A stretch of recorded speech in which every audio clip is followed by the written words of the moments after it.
Hello everyone and welcome back to Madridista Notes. Today I'm going to be previewing the El Clasico that's gonna happen this Sunday. El Clasicos are always exciting, stressful, and if your team wins, ecstatic, joyful, and if your team loses, depressing. And to be honest, uh, the chances of a victory for Real Madrid on current form aren't really that high. That's the problem for us Madridistas now. But whenever we are in a tough position, we can always fall back to our history, our heritage as Real Madrid. That's where we get our strength from in tough knockout matches and in finals. In finals, you never underestimate Real Madrid. Doesn't matter what kind of form we are in, the players will be up for it. The whole club, from top to bottom, fans, players, management, grounds people, everyone will be really up for it. So I think we are gonna take it seriously as it's an El Clasico match. Of course, no one will take it lightly anyways, but we need to play a lot better than we have been playing against Real Valladolid, Villarreal in La Liga, and even in the semi-final of the Spanish Super Cup against Valencia. We didn't even play up to 30% of our normal standard. We had troubles creating chances. Our midfield didn't really function as well as they should. The only player that has been performing in midfield regularly has been Tony Cruz. In the last match against Valencia, we saw some hope. Valverde played a good match, so he is coming back to form. It looks like Modric, Camavinga hasn't yet showed much after coming back from the World Cup. That's the worry. Ceballos isn't trusted that much by Ancelotti. He's a late sub most of the times. So I'm expecting Modric to get back into form. We need Modric for the final. We need him to show his class against the Barcelona midfield because we will need the all the help we can get from our midfield.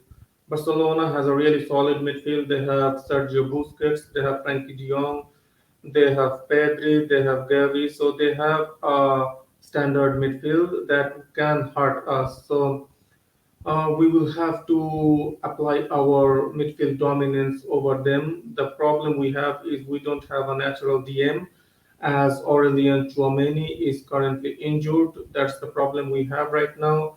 So I think as we have seen Ancelotti deploying Toni Kroos as a deep line playmaker, I'm expecting Real Madrid to play with Toni Kroos in the deepest midfield position with Valverde and Modric on either side of him, or we can even see Camavinga maybe with Modric and Camavinga on either side and Valverde on the right wing because Rodrigo didn't really impress in the last match against Valencia. He has been non-existent until he got substituted, so that wasn't anything inspiring. Even after Asensio came on, he didn't inspire much. So our right wing position is a total black hole. On the other side, contrary, Barcelona's right wing with Rafinha, even though he doesn't show much output in goals and assists, but he troubles the defenders. He troubles the fullback of the opposition team. I watched I did watch along, to be honest, the Barcelona semi-final against Real Betis, and Rafinha was causing some troubles for the Real Betis fullback. So whoever plays as a fullback if it is Mendy, if it's Mendy, if it's Nacho, it could be Nacho. They will have to be careful. They deal well with Rafinha on that right hand, on the right wing of Barcelona's attack, and on left wing, Barcelona has their most potent weapon in attack, and that's Usman Dembele. He had a really good game against Real Betis in the semi-final. I was really impressed. He was making all kinds of trouble for the right back of Real Betis. He was getting the better of him multiple times. He was not making players for fun. He was creating chances. He assisted the goal for Lewandowski. And I think it was a mistake on Xavi's part to take him off so early. That's why Real Betis could get back into the match. I think if he applied the pressure on Real Betis defense for longer period of time, because after he took out Dembele, Barcelona's attack just went down to more than less than half of their potential. Ferran Torres is nowhere near Dembele to replicate whatever Dembele does. So whoever is on right back, I think Carvajal will be fit enough to play right back on Sunday, and Carvajal is in horrible form, horrendous form. I am not at all confident from his form point of view, but he's a Real Madrid player. He's a Real Madrid veteran, so he has been over the years. He has dueled against Neymar on left wing from Barcelona and other world class wingers. So I expect him to rise up when the occasion arises. So I expect him to get his level up in the final against Dembele and Lewandowski, Barcelona's striker. Of course, he will be playing. I am less worried about Lewandowski, to be honest, than Dembele, because Lewandowski is not a player who will create his own chances. He needs service. If we can cut off his service from the wings, you can cut off. If you cut off the supply route to Lewandowski, you can isolate Lewandowski totally, and that's what we need to know. He is a world class finisher, but if you don't create chances for him, you can totally cut down his influence into the game to a minimum, to be honest, because there will be crosses coming on from Jordi Alba. There will be long passes over the top from Pedri, from Busquets, from um, Frankie de Jong. You cannot cut off all the supply routes, but the most potent supply routes for Barcelona, this what I observed recently is from the wings right now, and we'll have to be careful about the deep runs coming from Pedri and Gavi. They somehow get go run from the deep and get into some really good positions. And we saw Pedri scoring a goal. It was fortunate for Real Betis that it was offside and got called out. But those deep runs, we will have to be careful. Our midfielders need to track those runs of Pedri and Gavi and has to deal with them because it can be dangerous if your defense switches off for a little bit of time and we don't track those runs, we will be in trouble. We'll have to be careful about those. And where we can hurt Barcelona is their defense. We have to press high up the pitch. When you press them high up the pitch, their defenders make mistakes. Especially Kunde, who will be playing, I think, alongside Araujo in defense. You have to press them and make them commit, and make them commit mistakes. And if you can make them commit mistakes, Benzema will take care of the rest. He is perfect for that role. He can grab onto the ball, steal the ball, and then it's onto the back of the net. We have seen that multiple times. So that needs to be in our strategy, not to play a passive game, play an active game. We have to take the game to Barcelona. I am not saying let's go all out, but we shouldn't be um, playing a low press. We have to play a high press. We have to put their back line on alert. We have to put as much stress as possible we can put on their back line. And one of their weaknesses comes from the set pieces from the corners. They are not that good with dealing with set pieces and corners. And we have some world class deliveries, set piece takers, corner takers in Toni Kroos and Luka Modric. We have to take advantage of it. Rudiger, who will be playing, Militao, I think, who will be playing. Who else is there? Benzema. They are our specialist in header, to be honest. They can score from headers. These three players need to be on the lookout for those crosses coming in or from those corners. We have to capitalize from these corners and set pieces. Those that will be one of our advantages over Barcelona here. We have to take full advantage of this. And if we can go ahead a goal, then we can play as a solid unit because we have been leaking goals left and right for the last, I don't know, 5, 6 matches. The whole season, to be honest, we have been leaking lots of goals, unnecessary goals. There have been mistakes in just the last 3 matches. There have been mistakes from Mendy, mistakes from Alaba, mistakes from Rudiger, mistakes from Vasquez, and some of those mistakes cost us goals. And we cannot make those mistakes against an opponent like Barcelona, who will punish us severely.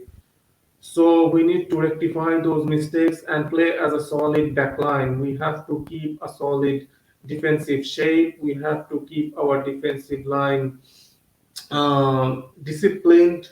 We have to play as a defensive unit. We cannot give them gaps that they can exploit. We have to plug the holes in our defense and make it a fortress. When we go, if we go ahead fast, we have to make our defense a fortress. We have to make them um, commit more men to look for that equalizer. But the problem is we cannot do quick counters anymore. Our players take too much time and waste any chances we have on countering. So that's the problem here. We don't have players to do quick counters anymore. And our weaknesses are in defense this season. And another problem we have is scoring from open play.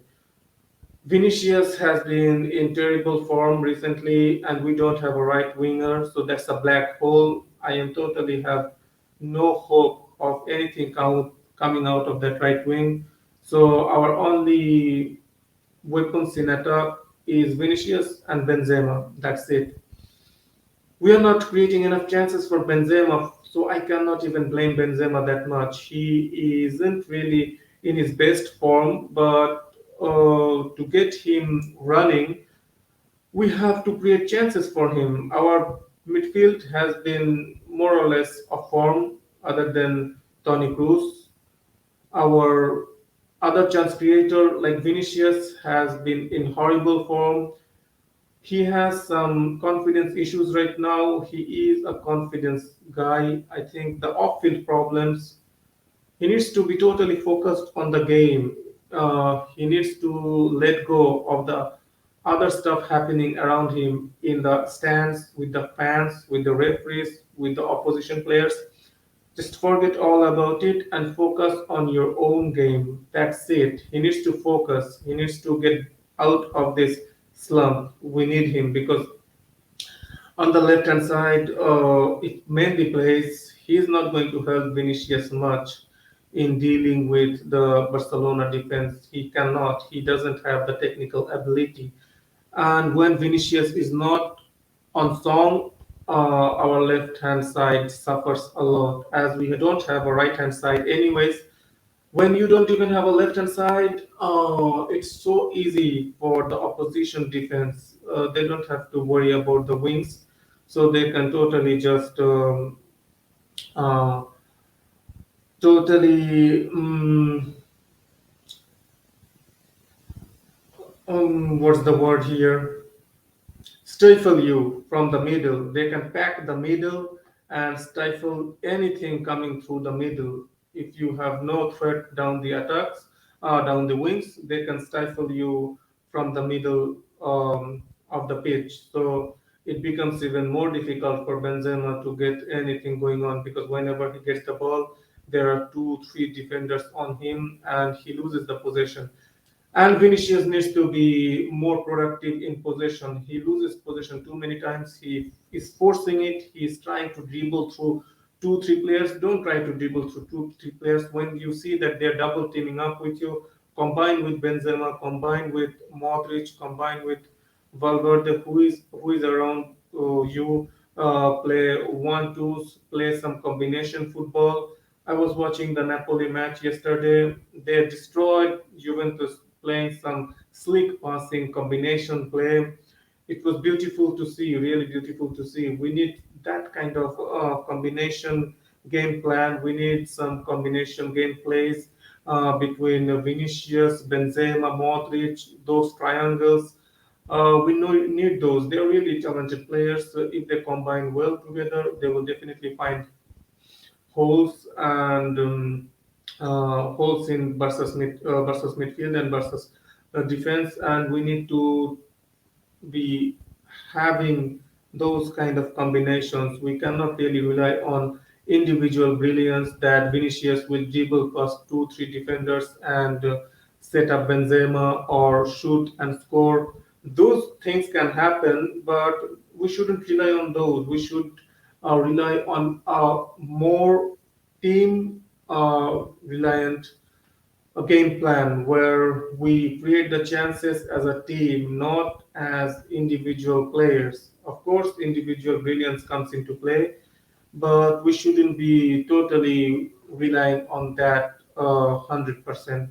That's what makes the games a bit boring, because the last three, four matches of Real Madrid, even before the World Cup, the last two, three matches before the World Cup has been really difficult to watch, because there is no inspiration, there is no penetration, no excitement in our attacking football. So it has been like we are just getting through the motion, and we are feeling like goals will come along the way, but it doesn't come. We have been terrible from open play, and we need to improve on that a lot, like a 300% lot. Like we are playing around 25% to maximum 30% of our abilities. We need to ramp it up to 100% against Barcelona. I don't know how the players will do it, because they haven't showed any encouragement, but we'll just have to trust them and hope for the best. And so let's do some predictions here. My team that I want to. It's difficult to predict the team this time, even though it should be easier. In goal, of course, Courtois, and we only have one right back fit. That's Carvajal. So Carvajal starts. For me, Rudiger and Militao starts. If Militao is totally recovered from that concussion, he was looking disoriented the last match. If he is totally recovered, then Rudiger and Militao in the center of the defense. Now here is the interesting part. Who do you start? Mendy, who is in horrible form, or Nacho, who showed how reliable he can be? He is a great servant of this club, and whenever you call upon him, he gives you a minimum seven, a maximum eight, 9 games. So he played a really great game. He was one of the best players for Real Madrid against Valencia. So I don't see why we don't start with him, and he will deal well with Rafinha. But Mendy does well in defense too, but he has not been in good form. So I think if you're going to have some doubts on Mendy's form, you can always go with Nacho. Nacho will take care of it. So for me, I will still go with Mendy because he is the natural fullback option here. So I'll go with Mendy. In midfield, Tony Cruz in the deep line playmaker role. Then Modric, you cannot bench Modric in a final. And here is the problem. Do we play Valverde as a right wing slash right midfielder, or do we play Valverde as center midfielder and bench Camavinga for the impact from the bench? I think we bench Camavinga. We need his impact from the bench. We really need his impact from the bench. When he starts, I don't know. He doesn't. He hasn't been able to influence the match as good when he comes on from the bench. He needs to get better and learn from Modric and Cruz and learn to influence the game better from the midfield. So I'm not going to start him in the final if it is up to me. So I'm going with a midfield of Cruz, Modric, and Valverde. The attack picks itself. At least two of the positions in attack picks itself in Benzema and Vinicius. And on the right wing, I haven't seen much from Rodrigo. Rodrigo's influence in right wing goes to less than 50%. He's not made out to play as a right winger. We need to buy a world class right winger next summer and play Rodrigo exclusively as the backup to Vinicius. That's it. I think yeah, you cannot use him as a right winger anymore. That's not his position. He doesn't do well as a right wing player. So I'm going to start Asensio as the right winger. Still remember the goal he scored against Barcelona in the Spanish Super Cup. Though when he was breaking out, everyone was feeling like, yeah, he is going to be a serious player for Real Madrid. I still remember those days. Maybe he will inspire something in Real Madrid. Maybe he will get inspired, remember those times, and he will show something great. He will show some. He will have a great display in the final with confidence that he has Ancelotti's confidence to that Ancelotti picked him from the final for the final. So my attack is going to be Benzema, Vinicius, and Asensio. So then we have two weapons to come from the bench, Rodrigo and Camavinga. They have shown that they can be really good as impact subs. Rodrigo came clutch for us against Manchester City, against Chelsea in the Champions League final. Camavinga was the same on in our run to the Champions League win.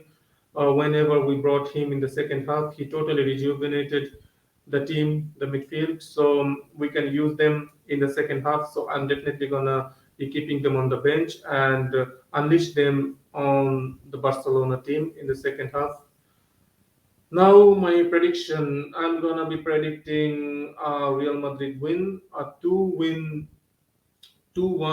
win for Real Madrid. That's my prediction for the match. I normally don't like to do predictions, but yeah, I just okay, I'll just go with that prediction. 2-1 win to Real Madrid. Hopefully, we win this match and start our year with this Spanish Super Cup trophy. That would be a great start to the year for Real Madrid. So I'm looking forward to this El Clasico, even though it's gonna be stressful. All El Clasicos are stressful, and I'm gonna be doing watch alongs. So keep an eye on that. Thank you for watching.